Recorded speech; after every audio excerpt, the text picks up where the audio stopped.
இடமுறுக்கு அவல் பொறி அஞ்சரப்பெட்டை. வணக்கம். இன்னைக்கு உப்பு புளி மிளகா நிகழ்ச்சியில உங்களை சந்திக்கல ரொம்ப சந்தோஷம். இன்னைக்கு ஒரு கியூட்டான ஒரு ரெசிபி இது. ஆக்சுவலா இந்த ரெசிபி வந்து யாருமே வேண்டான்னு சொல்ல மாட்டாங்க, அவ்வளோ விரும்பி சாப்பிட்ற ஒரு ரெசிபி. குழந்தைங்கள்ல இருந்து பெரியவங்க வரைக்கும் ரொம்ப ரொம்ப விரும்புவாங்க. அதுவும் நல்ல மழை காலத்துல எல்லாம் இதை வந்து சுட சுட சாப்பிட்டா அப்படிதாங்க இருக்கும். என்ன நான் சொல்ல அப்படியே என்னென்னவோ கற்பனை வருதா? ஒண்ணுமே இல்லைங்க, very simple recipe. It's a chicken soup. மக்காச்சோளம் சிக்கன் சூப் எப்படி செய்யறதுன்னு பார்க்கலாம். அதுக்கு முன்னாடி அதுக்கு தேவையான பொருட்கள் என்னென்னு பார்த்துடலாம்.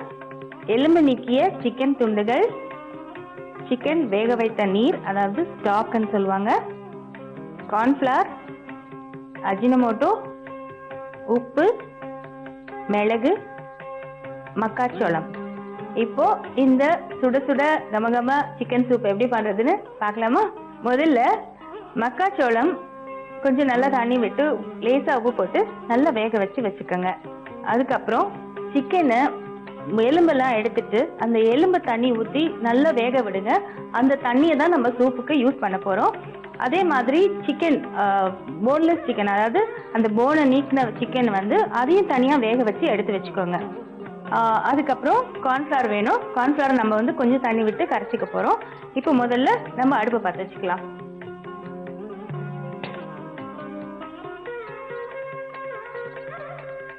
இப்போ நம்ம ஏற்கனவே வேக வச்சு எடுத்திருக்கிற இந்த ஸ்டாக், சிக்கன் ஸ்டாக், அதாவது எலும்பு வேக வச்சு எடுத்திருக்கிற தண்ணி அதை சேர்த்துக்கிறோம். அதுக்கப்புறம் எலும்பு நீக்கிற சிக்கன் துண்டுகளை இதில் சேர்த்துடலாம்.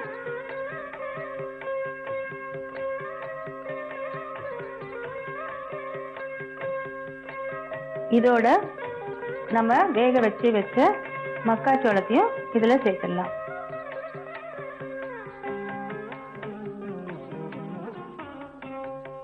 கொஞ்சம் பெப்பர் பவுடர், அதாவது மிளகுத்தூள். இதையெல்லாம் கலந்து கொஞ்சம் கொதிக்கிட்டோம். அதுக்குள்ள கொஞ்சமா நம்ம கார்ன்ஃபிளவர் எடுத்து கொஞ்சம் தண்ணி விட்டு கலந்துக்கலாம்.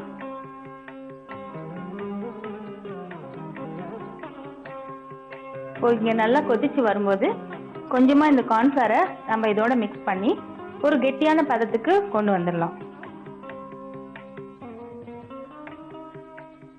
சூப் எப்பவுமே ரொம்ப கெட்டியா சாப்பிட்டா ரொம்ப சாப்பிட முடியாது. இந்த மாதிரி ரொம்ப லைட்டா சாப்பிட்டா ரொம்ப எவ்வளவு வேணாலும் நம்ம சாப்பிட்டுட்டே இருக்கலாம்.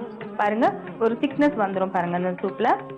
அப்படி வரும்போது நம்ம இதை ஆஃப் பண்ணிட்டு பரிமாறிடலாம். இது வந்து ரொம்ப ஹெல்த்தியான ஒரு டிஷ்ஷுங்க. ஏன்னா இதுல வந்து வேற எதுவுமே நம்ம சேர்க்கல, வெறும் சிக்கன் ஸ்டாக், கொஞ்சமா கார்ன்ஃபிளவர், அதுவும் மக்காச்சோளம், அதுவும் ரொம்ப நல்லது உடம்புக்கு. இது மட்டும்தான் நம்ம சேர்த்திருக்கோம். அண்ட் டேஸ்ட்டுக்கு உப்பும் மிளகுத்தூளும். பாருங்க, ஒரு திக்னஸ் வருது பார்த்தீங்களா? இது ஒரு கொதி வந்த உடனே நம்ம ஆஃப் பண்ணிடலாம். கொதிச்சிருச்சுங்க. இப்போ அடுப்பு ஆஃப் பண்ணிடலாம்.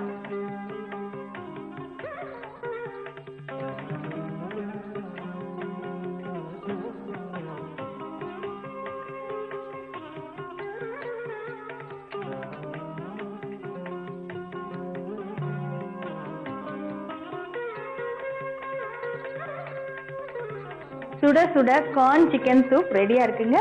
இது எப்படி செய்யறதுன்னு ஒரு சின்ன ரீகேப். சிக்கனை எலும்பு இல்லாம சின்ன சின்ன துண்டுகளா நறுக்கி தனியா வேக வச்சுக்கோங்க. சிக்கன் துண்டுகள்ல இருந்து நீக்கின எலும்பெல்லாம் தனியா தண்ணி ஊற்றி கொதிக்க வச்சுக்கோங்க. அதுதான் சிக்கன் ஸ்டாக். மக்காச்சோளத்தையும் தனியா வேக வச்சுக்கோங்க. முதல்ல அடுப்பு பற்ற வச்சுக்கோங்க. அதுக்கு மேல ஒரு பேனை வச்சு நீங்க எடுத்து வச்சிருக்கிற சிக்கன் ஸ்டாக் அதுல ஊத்துங்க. அப்புறம் வேக வச்ச சிக்கன் துண்டுகளையும் அதோட சேருங்க. அதுக்கப்புறம் வேக வச்ச மக்காச்சோளத்தையும் அதோட சேர்த்துருங்க. இதோட உப்பு, மிளகுத்தூள் இது ரெண்டும் சேர்த்து கொஞ்ச நேரம் கொதிக்க விடுங்க. அது கொதிச்சுட்டு இருக்கிற சமயத்துல கொஞ்சமா கார்ன்ஃபிளவர் எடுத்து தண்ணியில கரைச்சி எடுத்து வச்சுக்கோங்க. அடுப்பு கொஞ்சம் நிதானமா எரிய விட்டு இந்த கார்ன்ஃபிளவர் கலவையும் அதோட சேர்த்துருங்க. சேர்த்து மெதுவா கிளறி ஒரு கொதி வந்த உடனே அடுப்பை ஆஃப் பண்ணிடுங்க. இதே மாதிரி நீங்க செஞ்சு எடுத்து வச்சீங்கன்னா உங்களுக்கு அருமையான கார்ன் சிக்கன் சூப் ரெடி. நிச்சயமா இது ரொம்ப சிம்பிளான டிஷ். கண்டிப்பா உங்க வீட்ல நீங்க ட்ரை பண்ணலாம். பண்ணி உங்க குழந்தைங்களுக்கு மட்டும் இல்ல பெரியவங்களுக்கும் கொடுத்து நீங்க சந்தோஷப்படலாம். செஞ்சு பாருங்க. உங்க கமெண்ட்ஸ் எங்களுக்கு எழுதி அனுப்புங்க. இதே மாதிரி ஒரு வித்தியாசமான ருசிகரமான ரெசிபியோட மறுபடியும் நான் உங்களை உப்பு புளி மிளகாய் நிகழ்ச்சியில சந்திக்கிறேன். அது வரைக்கும் உங்ககிட்ட இருந்து விடைபெறுவது யுவஸ்ரீ. இடமுறுக்கு அவல் பொறி. அஞ்சரப்பெட்டை